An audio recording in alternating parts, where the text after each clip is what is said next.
From the official television station of Illini Sports, this is WCIA 3 Sports and your Illini Nation. After 5 years, Illinois Athletic Director Josh Whitman has seen enough. He fires football coach Lovie Smith today following a disappointing 18-point loss at Northwestern and overall a lackluster season as a whole, with the Illini sitting at 2-5. Whitman thanked Smith for his work, saying they accomplished a lot together, but ultimately it comes down to wins and losses. And at 17-39 overall, 10-33 in the Big Ten, there just wasn't enough meat there to continue, even during a pandemic. Did we win enough games? Absolutely not. And certainly Lovie would be the first to admit that, and there is no other way to look at that. But I do feel strongly that we're much better positioned today to go out and attract the next football coach than we were 5 years ago. We've got team coverage on this big day for Illini Nation. Both Marley Weirda and Andy Olson are standing by live outside Memorial Stadium. Marley, we'll start with you. When and how did Lovie hear this news today? And I know you just caught him leaving just a couple of moments ago.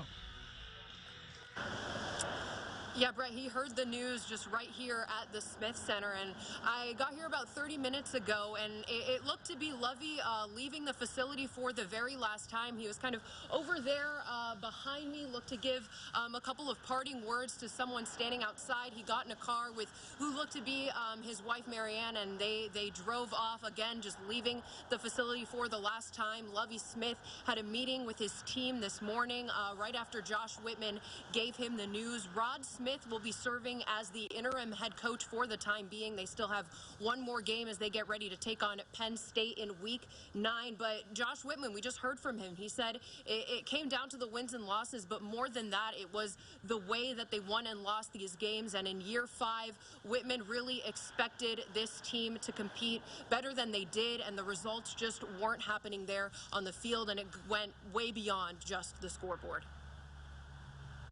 Especially in this pandemic year, it was never about the number of wins or losses. For me, it was about our competitiveness. It was about the way that we won or the way that we lost, trying to always look past the scoreboard and see what's happening within the program, and if it gave me optimism and hope about the future, or if ultimately we felt like a change was needed. And the Illini certainly making that change, but they, again, still do have one more game. The lights are still on here at the Smith Center, as I'm sure Rod Smith and his team are just working to figure out a game plan and what to do going forward. Josh Whitman pointed to several other areas that and reasons for firing head coach Lovie Smith, and he said recruiting was another big one. And with signing day coming up in a couple days here, I'm sure this coaching change will have some big implications, and we'll have more continuing tonight at 10. But for now, reporting live in Champaign for your Illini Nation, Marley Weirda, WCIA 3 Sports. Marley, thanks. We turn to Andy now, and firings are never easy. Andy, you've kind of been scouring Twitter here recently. What are the players saying about today's news? Yeah, Brett, we didn't get a chance to actually talk with him today. Hopefully we will in the coming days, but some have already gone on to social media to share their farewell messages to Coach Smith.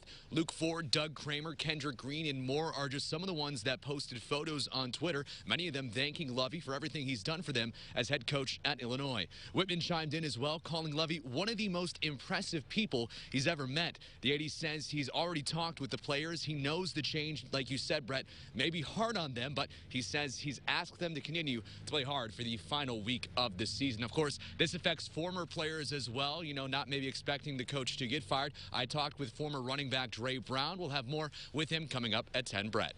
All right, Andy, thank you. Certainly many layers to this. We'll look forward to hearing from more from you guys later tonight. Whitman says he will move quickly and confidently in the process, adding there's a short and exciting list of viable candidates. Signing day, like Marley mentioned, on Wednesday. That likely won't have a hire in place by then, but expected here in the next week or so. Brett, thanks. A lot more tonight, a lot more online. Our last check of the weather next.